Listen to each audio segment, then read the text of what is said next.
網開熱路，聽取民意，時事全接觸。歡迎收聽星期一晚嘅時事全接觸，直播室有何家碧。咁今晚我哋嘅直播室呢，另外仲有貴賓添啊。咁就係香港立法會議員陳偉業，人稱大嚿社民連嘅立法會議員陳偉業大嚿啊。咁大嚿，我想問下，點解你今日會坐喺直播室咧？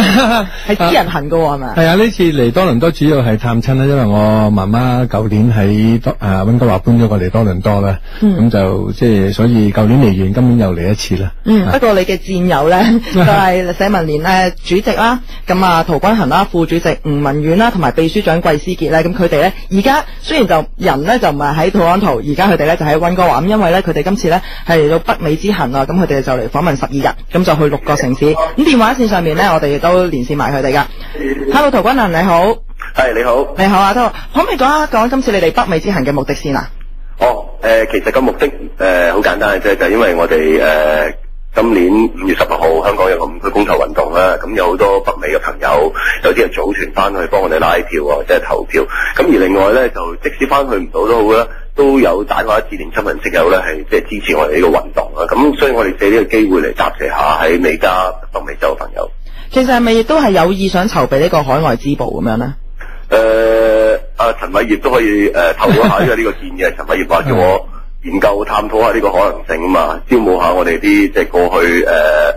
嚟咗即係北美嘅朋友，亦都係香港人咯。大嚿係咪之前已經有？其實舊年我同阿毓民嚟嘅時候咧，好多呢個嘅美加嘅朋友咧，就覺得即係佢哋好支持社民連呢個爭取民主嗰個策略同埋個路向啦。咁特別5區公投嗰段期間呢，係更加多呢一個義工咧，唔少係海外特別翻去幫手嘅。咁亦都好關注香港即係嗰個爭取民主嗰個情況咁。咁所以我哋覺得孫中山當年搞革命都係靠呢個華僑啦。咁而呢個海外咁多朋友咁支持同埋咁關注香港同埋中國嘅民主前途嘅話呢，我哋應該都俾一個嘅即係機會同埋呢個喺制度上呢，應該都俾佢哋可以直接參與。咁所以即係我舊年翻咗去之後，都同社民連內部討論過呢，睇會唔會成立一個正式支部或者係一個海外之友會嘅形式呢，係令到海外嘅朋友係更加可以直接投入爭取呢個民主運動呢個紅潮啦。但係如果要籌辦一個海外支部或者係一個海外之友會啊，會唔會有啲乜嘢技術上嘅困難啊，或者會有啲乜嘢困難會遇到咁樣？呢個要等陶君行佢哋嘅行委要再仔細研究啦，但係基本上嗰個組織架構點樣係有系統、有組織、有代表性同有問責性嘅形式下可以組成呢一個咁嘅組織呢，亦都可以正常喺有透明度情況之下運作，而有代表性呢，呢個係一個最困難嘅安排咯。咁但係我相信以海外好多嘅朋友即係嗰個投入感同埋嗰個嘅關注嘅程度同埋你嘅能力呢，我絕對相信係可以喺即係不久嘅將來可以成立到呢個咁嘅組織咯。阿滔華，咁你哋而家溫哥華你哋第3個城市啊？據我所知係咪而家係第3個城市？冇錯，我哋第一個係去洛杉磯，跟住咧就係三藩市，之後咧就過嚟溫哥華。咁我哋聽日咧就正式會去卡加里咧，較後嘅時間就係多倫多，跟住就翻紐約。係今日好開心可以將你哋兩個因為擺埋喺同一個直播室度，因為我哋喺加拿大見面咯。係今日啱好咧，我知道阿土佢哋到多倫多嘅時候咧，星期3啊，而啱啱咧就係阿大嚿要走嘅，啱啱星期3就離開多倫多啊。我哋喺卡加里機場見啊，係咪？即係加加你見到你大嚿喺機場有機會見啊。機場我哋轉機嘅位置 ，OK 係啦。阿土話咁其實嗱，而家訪問咗今次係而家第3個城市，咁之前去咗2個城市，見咗啲乜人同埋做過啲乜嘢先啊？其實喺羅省同埋洛杉磯，我哋分別咧都係有機會咧見到我哋社民連嘅一啲嘅支持者啦，或者係我哋啲成員咁樣。咁其實借呢個機會，我哋同佢哋分享下關於我哋喺過去嘅爭取香港民主運動一啲嘅歷程啦，特別係今年裏邊嘅5區公投運動同埋政改方案啦等等嘅問題啦。我已經未叫聽眾打電話嚟啦，已經有聽眾開始打嚟啦，電話號碼都未講。我哋嘅電話號碼咧係905-889-1430，咁大家聽眾想同埋阿土講下，或者同阿大嚿傾下偈嘅話咧，咁都可以打電話上。我哋先聽聽眾嘅電話。阿豪你好，阿豪。Hello。你好，阿豪。阿土你好。係你好。係聽唔聽到？聽到，請講。OK， 嗱，我就想有一個問題咧，就想問兩位嘅。今年嘅即係其實香港個政壇發生咗好多事啦，有5區公投同埋普選聯去到妥協喺政改方案嗰度。咁亦都因為呢個原因，令到香港嘅泛民主派就佢叫做分裂啦，某程度上。咁我想知道你哋覺得嗱，講真嗰句，泛民分裂可以話係拉闊咗個民主光譜，呢個係好事。但係你哋會唔會擔心呢個分裂會令到中共有機可乘，會將會可以統戰到某一派咧？大嚿講先啦。我覺得泛民分裂責任不在社民連，即係你話普選聯又好，我哋改咗個番名叫做投共聯又好啦。咁就基本上，即係你接受一個密室政治嘅形式，私下決定香港人嘅政改嘅方案同埋政治嘅前途咧，呢一個我覺得已經係出賣港人嘅利益㗎啦。咁所以呢個絕對唔能夠接受嘅。咁至於將來嘅運作係點，即係我哋覺得每一個運動獨立處理啦。而最重要嘅就係，如果大家要衷誠合作嘅咧，社民連早前喺會大都通咗個議案咧，就係喂，如果其他啲人叫自己做泛民嘅，你仍然想其他支持民主自由嘅朋友一齊合作做嘢咧，唔該你大家有個共識，你一定唔可以喺將來繼續有呢一個嘅密室政治嘅運作模式。如果唔係，一方面我就同你傾緊點樣同呢個嘅中央政府，點樣同香港政府去爭取香港人嘅民主。喂，一方面你同人哋私下密會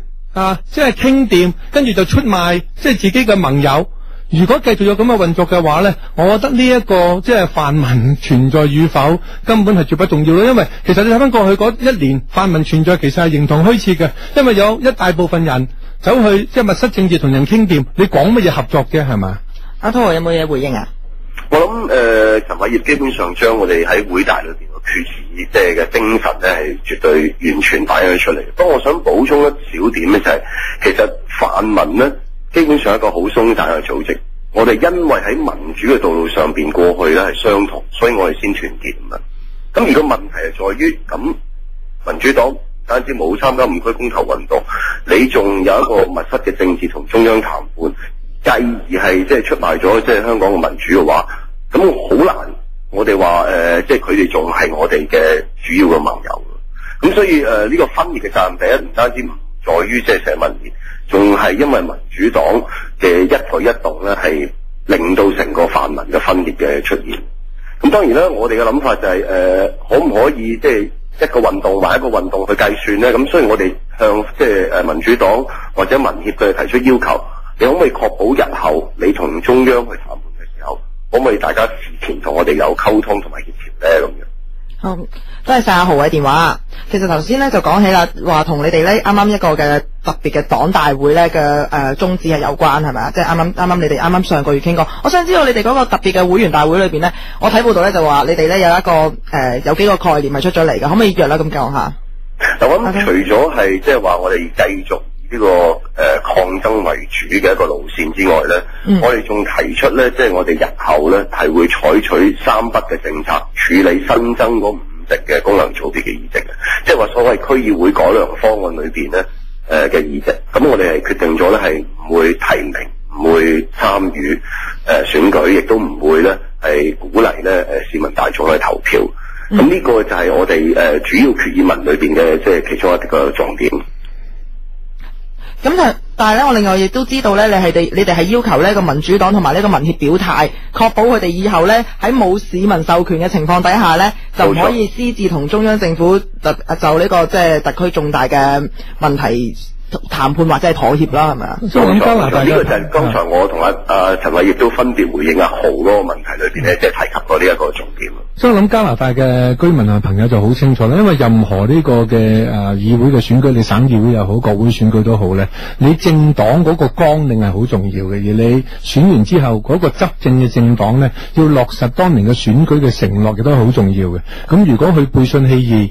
原本應承咗嘅嘢，話不但冇做，即係反為扭轉咗嚟做，譬如好簡單，咦，當初即係可能嗰個政府咧係建議呢個嘅減稅嘅，點知其後加稅咁呢個市民一定好憤怒噶啦。香港市民就係因為咁樣俾人欺騙咗咯。咁我哋繼續聽下聽眾嘅電話先。黃生你好，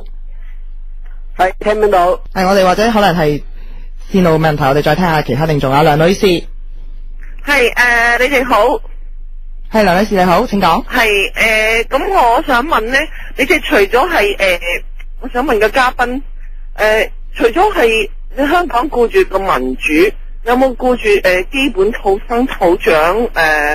因為我都係香港土生土長然後跟住移民過嚟嘅。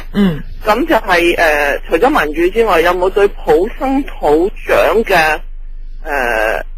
即係民生下一代民主之外嘅民生對佢個公平嘅嘢有冇去監察去政府咧？你哋會唔會做呢啲嘢？因為我見到好多咧由越南船民之後咧，有好多嗰啲依家好多嗰啲唔同地方嘅人走去嗰度話申請難民啦。我唔知係咪在香港避難港定係有好多人去申請所謂嘅公援，我哋叫 welfare 嘅嘢啦。咁就有冇去監管去？你哋會唔會去做一個去監管政府嘅？除咗係民主之外，對一啲香港有盡過力嘅人，去報過稅嘅人，亦如果佢有短期有需要嘅，會唔會先去叫政府俾咗呢啲人先至唔會去俾嗰啲難民或者移民嘅話嚟到我就要去攞，但係本身嘅人就係土生土長係盡過力或者短期有困難嘅人，而係政府係唔幫佢嘅，因為我試過呢啲嘢。佢真係講緊係民主之路同一個監察政府。即係其實民主民生係息息相關啦。你每一個嘅民主由市民選出嘅政府嘅政策一定係偏袒啲大財團噶啦。所以你見到香港回歸咗即係13年，貧富懸殊呢個加劇，香港家係發展地區貧富懸殊最惡劣嘅地區嘅，個堅尼係數去到0.53幾係嘛？另外貧窮人口咧係去到123萬。係嘛？即係呢個係生活喺呢個赤貧呢個嘅水平之中咁所以你睇到政府嘅政策嘅傾斜咧，早幾年佢有1000億盈餘剩低，就走去退稅退差餉啊，你越有錢嘅退得越多。咁變咗嗰個嘅貧富懸殊嘅問題係改善唔到嘅。梁女士嘅意見好正確嘅，即係作為一個嘅政府，作為一個嘅政黨咧，你一定係要呢個嘅照顧市民嘅民生所需。但係民生所需咧，你有教育、有醫療、有社會福利、有呢個嘅房屋等等、交通等等。香港人喺交通上需要支付嗰個費用咧，佔佢嗰個入息咧係越嚟越高嘅。最近又話要加價啦，呢個嘅即係電車由2蚊或者加到2個半，西隧哇就加到50蚊單程，所以你見到香港嗰個民生問題咧，市民受到呢個嘅生活嘅壓力咧係越嚟越大。香港土生土長嘅年青一代，點解最近咁多80後走咗出嚟要搞抗爭咧？因為佢哋覺得冇乜出路，覺得嗰個前途好灰暗，覺得成個社會咧好似俾一啲特權階級操控咁所以即係社民連嘅調子就一定要係喺呢個嘅貧富懸殊方面，我哋要改善啦；貧窮人口嘅問題，我哋要處理啦；市民嘅生活所需，我哋要關注啦。譬如房屋方面，我哋一定要做一個嘅徹底嘅改革，唔可以俾啲大財閥、大地產商控制一切啦。咁所以即係，但係呢方面你要做到嘅話咧，你個民主政制一日唔改變咧，最後都係俾一啲財閥操控嘅既得利益集團控制立法會同埋控制特首嘅選舉咯。阿滔啊，其實咧都好想講下呢個年青人嘅力量嘅，因為頭先好似